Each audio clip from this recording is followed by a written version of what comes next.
नमस्कार जी, राम राम दोस्तों। आपके अपने YouTube channel Hansraj Saran GK में स्वागत है, अभिनंदन है। जैसा कि दोस्तों आप थंबनेल में देख पा रहे हैं, अपने राजस्थान के त्योहार व पर्वों का अध्ययन करने जा रहे हैं।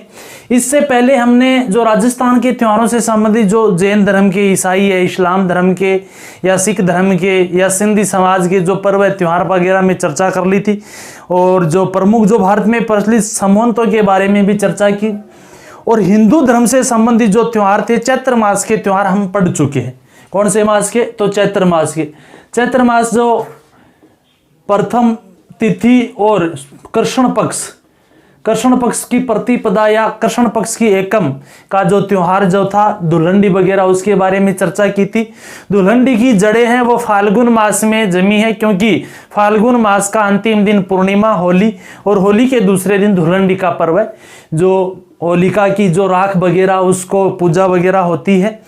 और इसी के साथ हमने होली त्योहार को देखा था, अलग अलग होली देखी थी। बाल्टी मार होली, कोड़ा मार होली, गाबा फाड़ होली, देवर भाभी की दूध दही की होली जो, और ये कोड़ा मार है, लठ मार है, पत्थर मार, अनेक जो उस वीडियो में अपने अध्ययन किया था।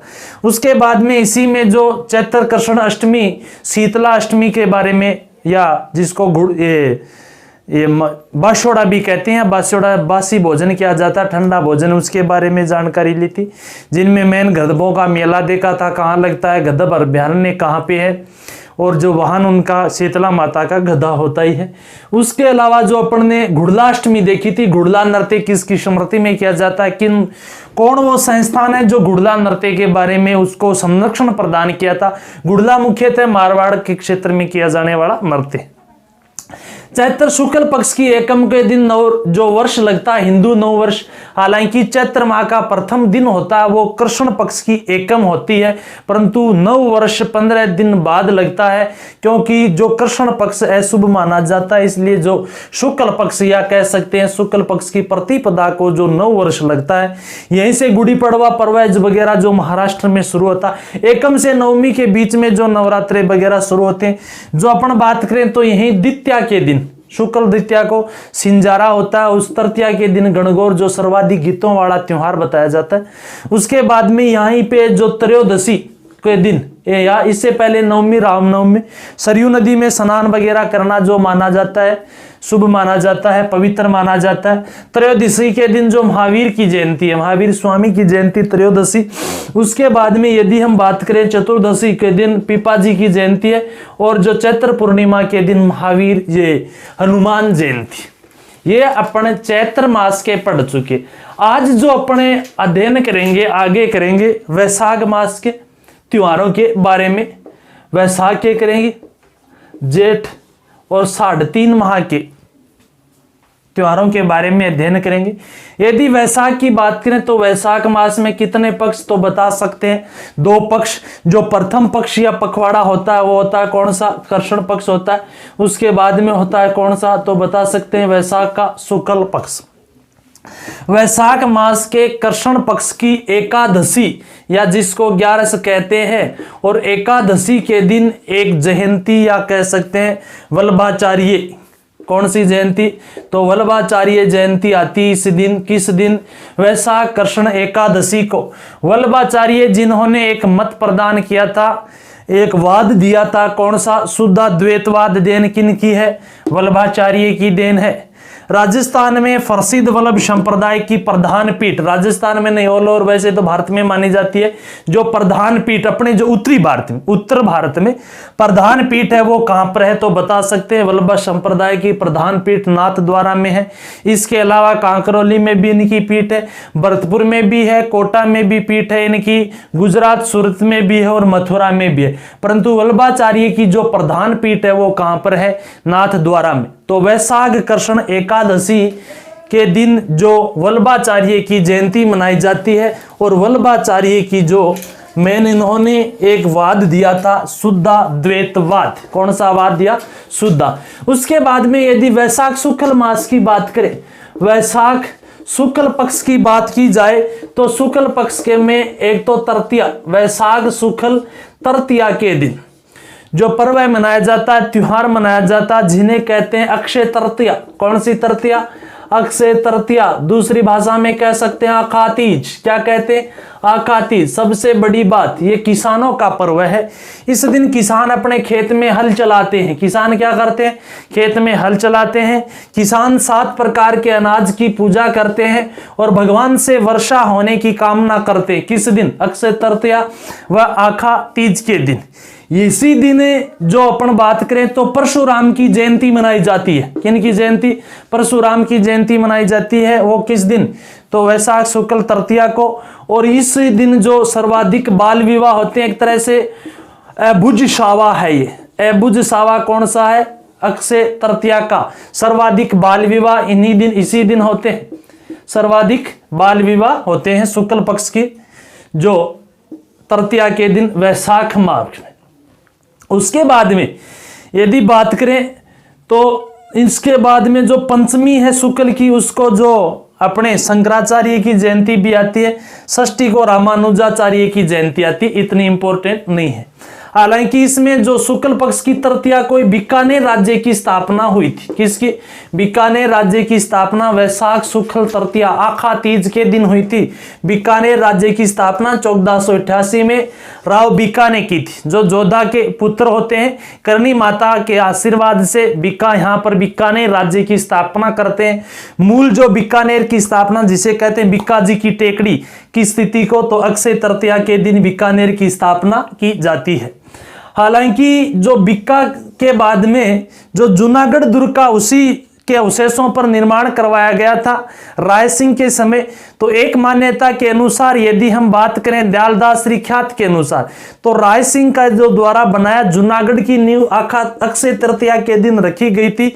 परंतु जो राय सिंह प्रशस्ति है उसके अनुसार उनकी फाल्गुन मास में नींव रखी जाती है। फिर भी अपने को अच्छा क्वेश्चन ये बनता है बीकानेर राज्य की स्थापना किस तिथि को, या किस उत्सव या किस पर्व या किस त्योहार के दिन? तो कह सकते हैं आखा तीज या अक्षय तृतीया के दिन, जिस दिन सर्वाधिक बाल विवाह होते हैं। एक अबुझ सावा है, परशुराम की जयंती से दिन है।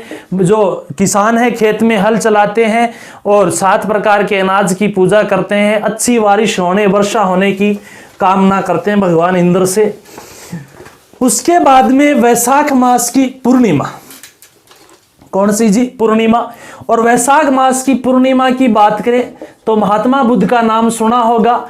और जो महात्मा बुद्ध थे, महात्मा बुद्ध ने इसी दिन महात्मा बुद्ध का जन्म होता है। इसी दिन महात्मा बुद्ध को ज्ञान की प्राप्ति हुई थी और इसी दिन महात्मा बुद्ध यहाँ से चले जाते हैं, यानी उनको मोक्ष मिल जाता है या निर्वाण की प्राप्ति हो जाती है। किस दिन? वैशाख पूर्णिमा को। इसीलिए इस पूर्णिमा को कहते हैं बुद्ध पूर्णिमा। कौन सी पूर्णिमा कहते हैं? इसे कहते हैं बुद्ध पूर्णिमा। वैशाख पूर्णिमा को ही बुद्ध पूर्णिमा कहा जाता है। इसे ही कहा जाता है पीपल पूर्णिमा, यानी पीपल के वृक्ष की पूजा की करती हैं महिलाएं। वैसे तो जोड़ा इसलिए जाता है कि भगवान जो बुद्ध महात्मा बुद्ध थे उनको ज्ञान की प्राप्ति पीपल वृक्ष के नीचे हुई थी, जिसे बोधि वृक्ष कहा गया था बाद में, इसलिए इसको पीपल पूर्णिमा भी कहते हैं। पीपल के पेड़ की पूजा वगैरह होती है।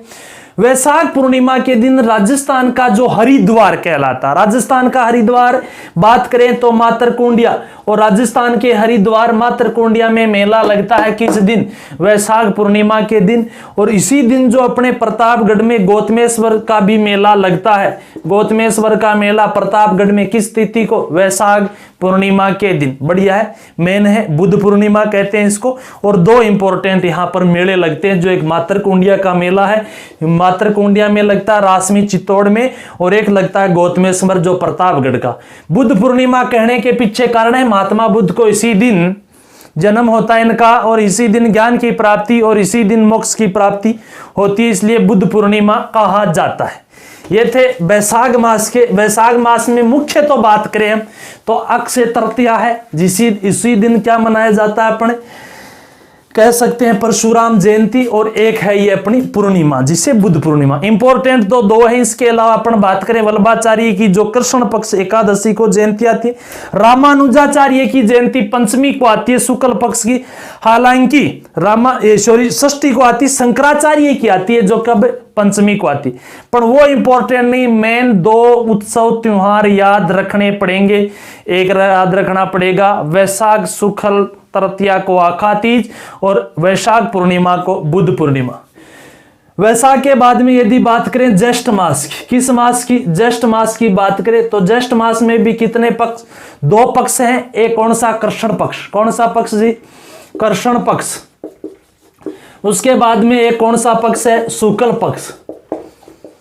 कृष्ण पक्ष ज्येष्ठ मास की बात करें तो यहां पर एक तो जो कृष्ण पक्ष का अंतिम दिन होता है, जो 15 दिन का एक पक्ष होता है, और अंतिम दिन कौन सा होता है? अमावस्या, और इसे कहते हैं बड़ अमावस्या या वट अमावस्या। बड़ अमावस्या कह सकते हैं या इसे कहते हैं वट अमावस्या। इस दिन महिलाएं बड़ के पेड़ की पूजा करती हैं और एक लंबी, अपने पति के लंबी उम्र की कामना के लिए यह व्रत किया जाता है, बड़ अमावस्या या वट अमावस्या, जो ज्येष्ठ मास के की स्थिति को, अमावस्या को। ठीक है जी। शुक्ल पक्ष की यदि ज्येष्ठ मास में हम बात करें तो इंपॉर्टेंट है निर्जला एकादशी। देखो कौन सी? निर्जला एकादशी इंपॉर्टेंट है। कब आती है निर्जला एकादशी? तो कह सकते हैं निर्जला एकादशी ज्येष्ठ मास के शुक्ल पक्ष की एकादशी को। और निर्जला एकादशी वो एकादशी कहते हैं वर्ष की अन्य एकादशी के व्रत करने से जितने पुण्य की प्राप्ति होती है उतना पुण्य केवल और केवल निर्जला एकादशी, यानी बिना जल पिए हुए, बिना जल रहित, यानी जल वगैरह अन्न वगैरह ग्रहण नहीं करना है, ये एकादशी का व्रत किया जाता है। और निर्जला एकादशी का व्रत करने से अन्य जितनी एकादशी हैं 11, और उन एकादशियों, क्योंकि मेन एकादशी का जो व्रत होता है किसका होता है? शुक्ल पक्ष में होता है, तो उनका जो जितना पुण्य मिलता है वो अकेली इस निर्जला एकादशी में मिल जाता है। हालांकि निर्जला एकादशी से पहले जो आती है गंगा दशमी, क्या आती है? गंगा दशमी का जो वो आती है शुक्ल पक्ष की दशमी के दिन, ज्येष्ठ मास शुक्ल पक्ष की दशमी। हालांकि ज्येष्ठ मास में ही शुक्ल पक्ष की तृतीया की अगर बात की जाए तो अपने वीर शिरोमणि महाराणा कौन? महाराणा प्रताप, और महाराणा प्रताप की यदि जयंती की बात की जाए तो ज्येष्ठ मास के शुक्ल पक्ष की तृतीया को महाराणा प्रताप की जयंती है। और निर्जला एकादशी ज्येष्ठ मास में आती है, बड़ अमावस्या भी ज्येष्ठ मास में आती है। ज्येष्ठ मास की यदि पूर्णिमा की हम बात करें, किसकी? ज्येष्ठ मास की पूर्णिमा की, तो ये जो इनका संबंध बताया जाता है किससे? कबीर वगैरह से। कबीर की कहते हैं जयंती वगैरह ज्येष्ठ मास की पूर्णिमा के दिन। ठीक है जी। यानी ये हो गए कौन से? ज्येष्ठ मास के जो पर्व व त्योहार हो गए। उसके बाद में यदि हम आगे बात करें आषाढ़ मास। कौन सा मास? आषाढ़।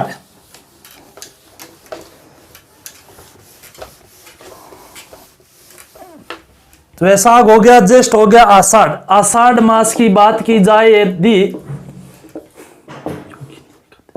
तो आषाढ़ मास का वही कृष्ण पक्ष, और कृष्ण पक्ष, और ये कौन सा पक्ष? शुक्ल पक्ष। तो आषाढ़ मास का जो कृष्ण पक्ष है, कृष्ण पक्ष, और कृष्ण पक्ष के दिन में एकादशी का व्रत होता है, जिसे कहते हैं कौन सी एकादशी? यदि हम बात करें तो योगिनी एकादशी। कौन सी? योगिनी एकादशी है, आषाढ़ एकादशी को कहते हैं, आषाढ़ कृष्ण एकादशी को। कितने भी पाप कर लो चाहे इस धरती पर, परंतु कहते हैं आषाढ़ मास की यदि ये एकादशी कृष्ण पक्ष वाली का व्रत वगैरह कर लिया जाता है, योगिनी एकादशी कहते हैं, तो सारे पाप मुक्त, समाप्त। मैंने अपन बात करनी है जो पर्व यहां आते हैं आषाढ़ मास के शुक्ल पक्ष में। देखो पर्व एक याद रखना है, और वो एक याद रखना है कौन सा? देवशयनी 11। कौन सी? देवशयनी एकादशी। कौन सी एकादशी? देवशयनी एकादशी। कब आती है देवशयनी? आषाढ़ माह में। किस पक्ष में? तो शुक्ल पक्ष में। आषाढ़ मास के शुक्ल पक्ष में देवशयनी एकादशी आती है। देवशयनी एकादशी जो आती है आषाढ़ मास के किस पक्ष में? तो बता सकते हैं शुक्ल पक्ष की एकादशी को। मेन क्या होता है यहाँ मान्यता के अनुसार, इस दिन से देवता सो जाते हैं। मूल रूप से विष्णु है वो शयना अवस्था में आ जाते हैं। भगवान विष्णु किस अवस्था में आ जाते हैं? शयना अवस्था में आ जाते हैं देवशयनी एकादशी के दिन। और यहीं से मांगलिक कार्य होने वगैरह बंद हो जाते हैं। 4 माह के लिए देवता सो जाते हैं। और देवशयनी जो एकादशी को इसे ही कहते हैं हरि प्रबोधिनी एकादशी, हरि प्रबोधिनी एकादशी भी किसे कहते हैं? देवशयनी एकादशी को। ध्यान रहे ये देवशयनी एकादशी है या देवता सो जाते हैं पर देवता उठते कब है? 4 महीने बाद। उसे कहते हैं देवउठनी 11 या देवउठनी एकादशी। और देवउठनी एकादशी कब किस माह में आती है? कार्तिक माह में आती है। किस माह में? कार्तिक माह में। और उसे कहते हैं देव प्रबोधिनी एकादशी। देव प्रबोधिनी एकादशी कहा जाता है देवउठनी 11 को, परंतु हरि प्रबोधिनी एकादशी कहा जाता है देवशनी एकादशी को, या जो देवता लोग क्या है इस तिथि को सो जाते, इसे हरि प्रबोधिनी एकादशी भी कहा जाता है। कितने महीने के लिए? तो देवता 4 माह के लिए। मांगलिक कार्य नहीं होते। हालांकि इससे जस्ट पहले दशमी आती है, इससे जस्ट पहले जो आती है नवमी। और जो अपन बात करें आषाढ़ माह की शुक्ल पक्ष की जो नवमी है ना, आषाढ़ माह की शुक्ल पक्ष की जो नवमी, और इस दिन अपने यहाँ अंतिम सावा होता है। क्या होता है? इस तिथि को अंतिम सावा होता है। और यानी देवशयनी 11 से पहले नवमी के दिन अंतिम सावा होता है। उसके बाद में जब देवता सो जाते हैं, जिम्मेदारी किनकी है?